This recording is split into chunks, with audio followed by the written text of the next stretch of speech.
नमस्कार दोस्तों, मैं हूं राहुल राय और आप देख रहे हैं मेरा YouTube channel physics by Rai sir. हम बात करें मोशन इन प्लेन के 200 क्वेश्चंस के बारे में। ठीक, तो आइए देखते हैं क्वेश्चन नंबर 36 में क्या है बेटा, क्या बोला गया है, क्या खास है इस क्वेश्चन में। अगर अपन देखें तो यहाँ पे क्या बोला गया है कि from top of the tower two balls are thrown horizontally. क्या सा थ्रो किया गया बेटा? हॉरिजॉन्टल में, with velocity u1 and u2 in opposite directions. क्या डायरेक्शन है इनकी? Opposite direction.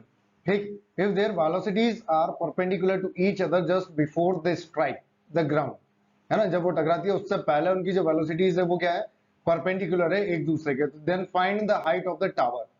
ठीक, तो आइए समझते हैं। अगर यहाँ पर मैं आपसे बोलूं कि एच हाइट का अगर टावर कवर करके अगर बॉल नीचे आती है तो जो टाइम पीरियड की वैल्यू होती है वो कितनी होती है? अगर अपन सेकंड इक्वेशन मोशन से बात करें तो h equals to initial velocity in vertical 0 मान लेते हैं, क्योंकि यहाँ पर क्या कैसा थ्रो किया बेटा? हॉरिजॉन्टल। ठीक, plus half G T square, है ना। डिस्प्लेसमेंट h हो और एक्सेलरेशन g हो तो t की जो वैल्यू आती है वो कितनी आती है बेटा? रूट में 2h/g। ठीक है, मतलब बॉल को इतना टाइम लगेगा h हाइट का टावर कवर करने में। ठीक है, ये इक्वेशन हो गई मेरी 1। अब हमसे आगे क्या बोला गया कि दोनों को जो वेलोसिटीज है वो क्या है? अपोजिट डायरेक्शन में है, u1 एंड u2। ठीक, और थ्रो किया गया हॉरिजॉन्टली। ठीक है, तो यहां पर अगर मैं वेलोसिटी ऑफ फर्स्ट पार्टिकल लिखूं तो क्या लिख सकता हूं बेटा? इन वेक्टर फॉर्म लिख रहा हूं मैं आफ्टर टी टाइम। ठीक, तो u1 इंटू टी, एक सेकेंड, u1 वेक्टर आई कैप, है ना, या फिर इसको वेक्टर हटा देते हैं, सीधा आई कैप जे कैप की फॉर्मेट में रखते हैं। तो u1 आई कैप और क्या आएगा बेटा? प्लस जी टी जे कैप, है ना, डाउनवर्ड डायरेक्शन के लिए। ये होगा फर्स्ट वाले की इक्वेशन, है ना, वेक्टर फॉर्म में। सेकंड के लिए बात करेंगे तो क्या होगा बेटा? यहाँ पे सेकंड के लिए कि माइनस u2 आई कैप। माइनस क्यों लिया? क्योंकि डायरेक्शन क्या दी है हमको? अपोजिट।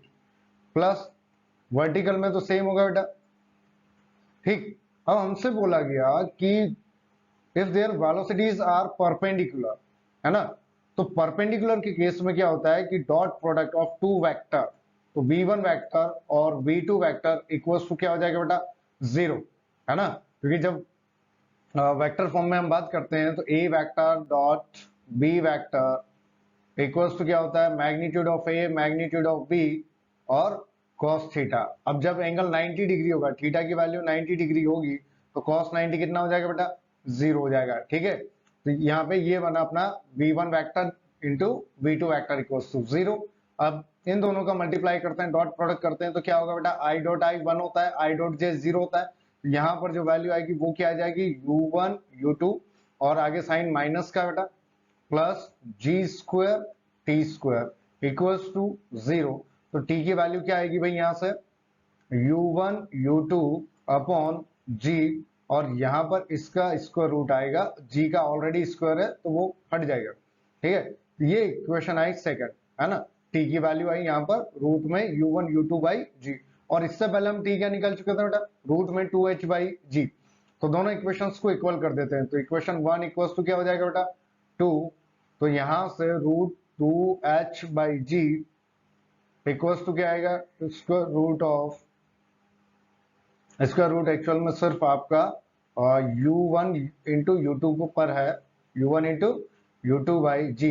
तो जब आप यहां से इसको सॉल्व करोगे तो आपको g की वैल्यू मिलेगी। क्या वैल्यू मिलेगी भाई? दोनों तरफ स्क्वायर कर दो, है ना। तो ये हो जाएगा u1 u2 और यहां पर हो जाएगा जी स्क्वायर, ये होगा g, तो एक g कैंसिल आउट हो जाएगा बेटा। तो h इज इक्वल्स टू आएगा हमारे पास u1 u2 अपॉन 2g, है ना। ये हमारा आंसर होगा।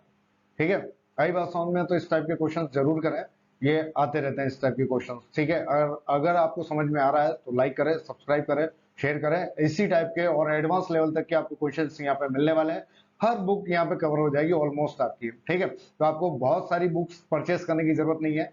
आप ये अगर 100 क्वेश्चंस भी आप लगा लेंगे तो भी आपका बेड़ा पार हो जाएगा। ठीक, और सब्सक्राइब जरूर करें, शेयर भी करें, क्योंकि कर भला तो हो भला।